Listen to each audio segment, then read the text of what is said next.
I'd just turned 19 and decided to start a side hustle to earn some extra cash while going through college. I saw a video on YouTube about collecting unwanted items, cleaning them up, and flipping them for a profit. With no money to start, this sounded like a great idea. I checked Craigslist and see a lot of items, but nothing that interested me until I saw an old oven listed as working oven, free to good home, some TLC required, call Brent. This seemed too perfect, so I rang the number on the ad and told Brent of my intentions to clean the oven and flip for a profit. He admired my spirit and honesty and told me that he'd save it until later so that I can go pick it up. I finished my errands, put the address in the GPS, and set off to collect my new project.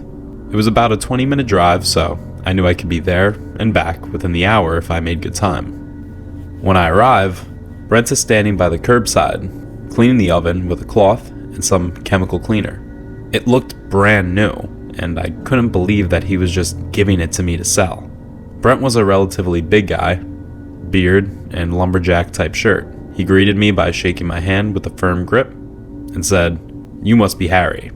He seemed nice enough and told me he had cleaned the oven whilst he had waited to help me out and gave me a head start.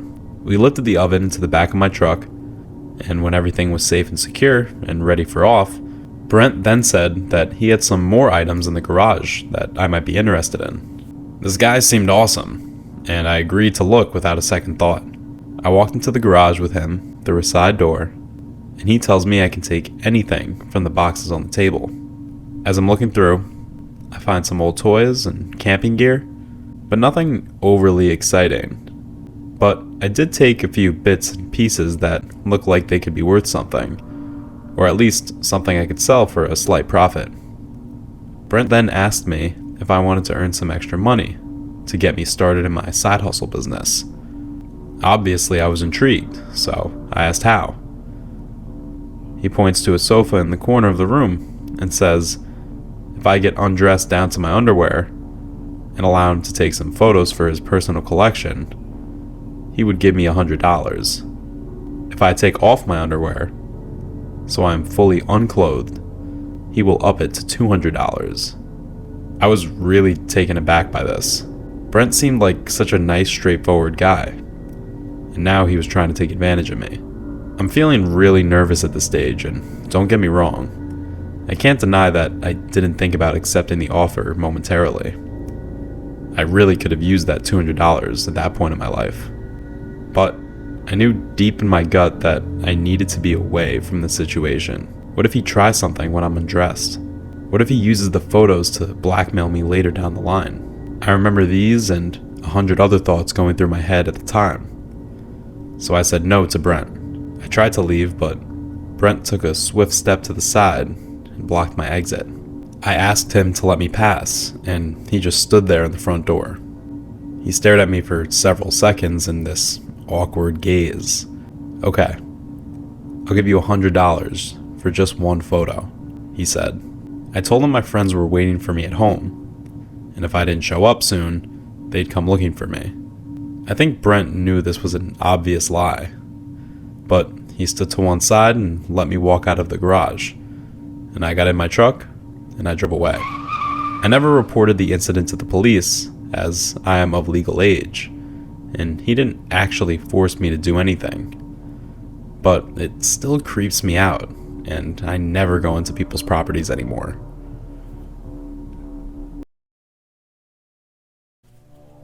I was a victim of domestic abuse several years ago. I had a relatively newborn baby boy, and I decided that I didn't want my son to be raised in that environment, and decided that I was going to leave my then boyfriend Jake and get my own place.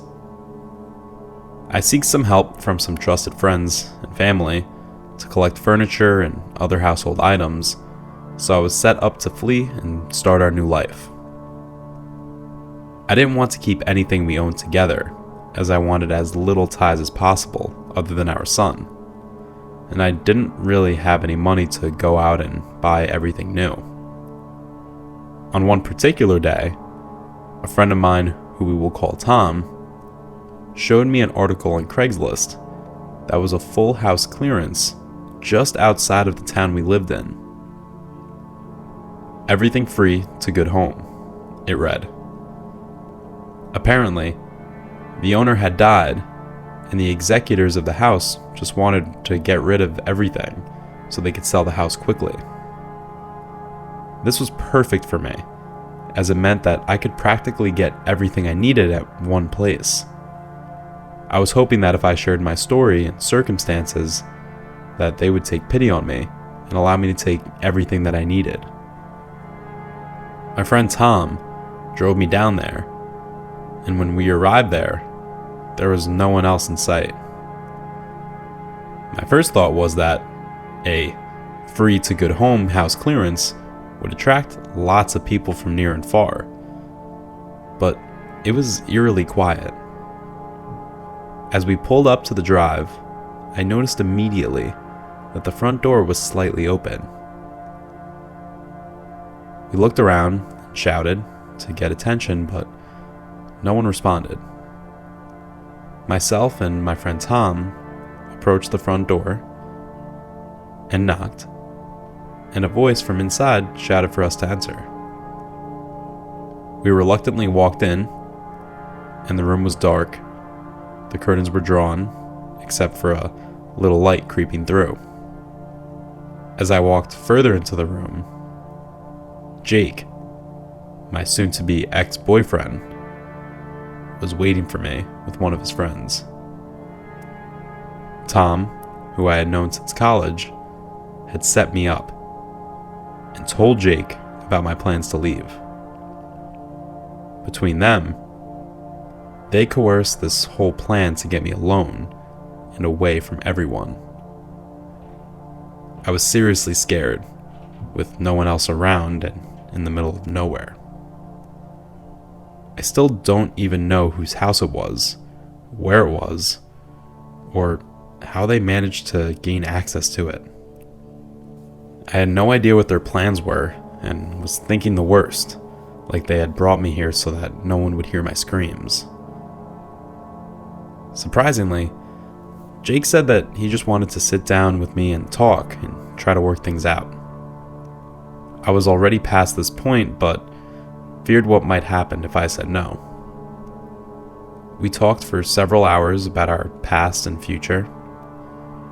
We cried and we laughed, and Jake promised me that he would change if I stayed. He said that he didn't want to lose me or our son, and knew that he had anger issues that he would work through and seek help if I gave him another chance. I was scared to say no, and agreed that if he got help and therapy, that I would stay. Jake sought help from medical professionals, and I have to give him his due. He turned himself around, but the truth of the matter was, I was still unhappy. I played happy families for 2 months or so, until my window of opportunity came. I booked a long-distance bus, took our son, and never looked back. I'm happy now and have a new partner. We're engaged to be married next fall, and he treats my son like his own. I never told anyone other than my parents where I moved to, and recently, they moved out here too. I recently learned that Jake attacked someone only days after I left, which resulted in the victim being left with life-changing injuries. I can't help but feel guilty and think that, had I stayed, Jake would have stayed on the straight and narrow and not attacked this person.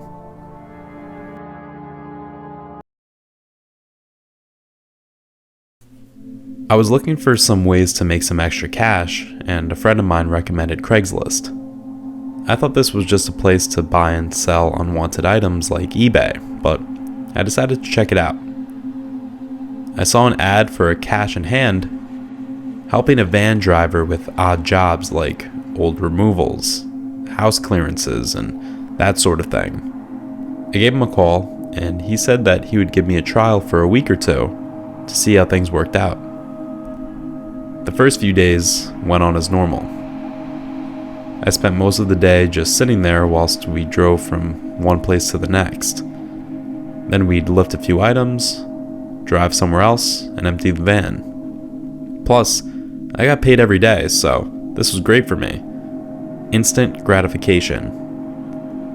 On the second day, into the second week, we went to this old house. It looked like it was built over 100 years ago, but I don't think it was. We looked around and there was a lot of junk lying around the place.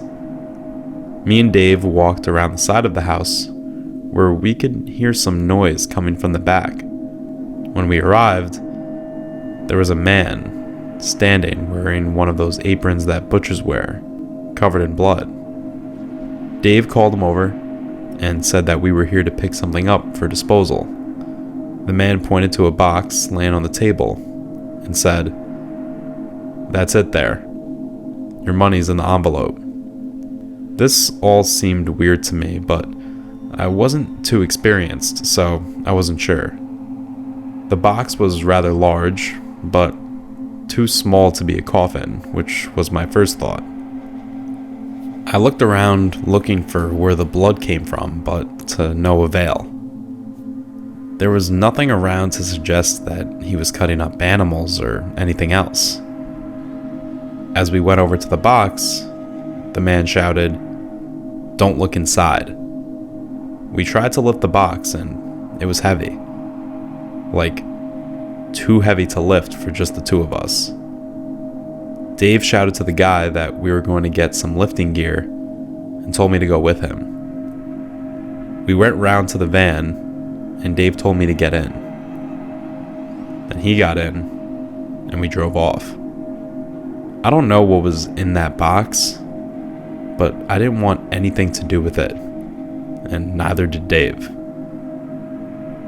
Dave called the police, but I'm not sure if anything ever came about it. I worked the job for a further 3 years after that, and nothing like this ever happened again. But it still weirds me out not knowing what was in that box.